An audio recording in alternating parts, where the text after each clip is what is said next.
मसाइल का हल तरजीह है, इत्तेहादियों से मिलजुल कर अवाम को मसाइल से निजात दिलाएंगे। वज़ीर आज़म शहबाज शरीफ की वज़ीर आला सिंध को यकीन दहानी। कराची के लिए 150 बसें देने का ऐलान। सूबाई काबीना के अरकान से खिताब में शहबाज शरीफ बोले, सबसे बड़ा चैलेंज मईशत की बहाली है। मुराद अली शाह की शिकवे शिकायत, कहा वज़ीर आज़म बड़े मसाइल के हल की सलाहियत रखते हैं। कराची के लिए सर्कुलर रेलवे बहुत अहम है। शिकवा किया, वफाक ने 2 बिलियन का वादा किया लेकिन अभी तक फंड्स जारी नहीं हुए। गुज़िश्ता 4 साल के दौरान नई स्कीमों में वफाक ने सिंध को नज़रअंदाज किया।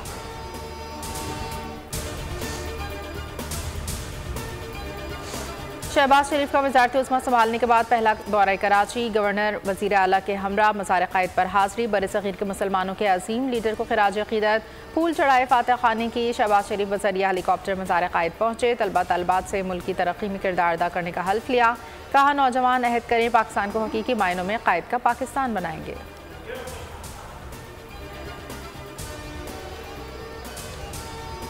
किसी पर इल्ज़ाम तराशी नहीं करेंगे, अपने गिरबान में खुद झांकना होगा। ज़ाती पसंद नापसंद छोड़कर मुल्क के बेहतरीन मफाद में इकट्ठे हो जाएं। वज़ीर आज़म शहबाज शरीफ का कराची में ताजरों से खिताब, कहा मुश्किलात का चैलेंज समझकर मुकाबला करना है, तहिया कर लें।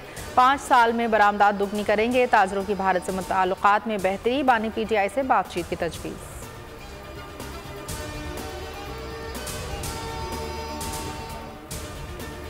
इलेक्शन कमीशन का एक बार फिर तहरीक इंसाफ के नए इंट्रा पार्टी इंतखाबात पर एतराज़। PTI को 30 अप्रैल के लिए नोटिस जारी। इलेक्शन कमीशन ने तीसरी बार इंट्रा पार्टी इंतखाबात पर एतराज़ आयद किया। PTI ने 4 मार्च को इलेक्शन कमीशन में इंट्रा पार्टी इलेक्शन की तफसीलात जमा कराई थी।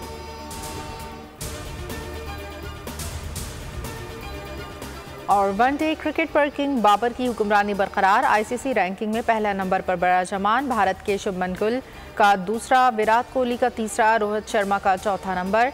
टेस्ट क्रिकेट में कीवी बल्लेबाज केन विलियमसन सरफहरिस्त। इंग्लैंड के जो रूट दूसरे, बाबर आजम तीसरे नंबर पर बराजमान।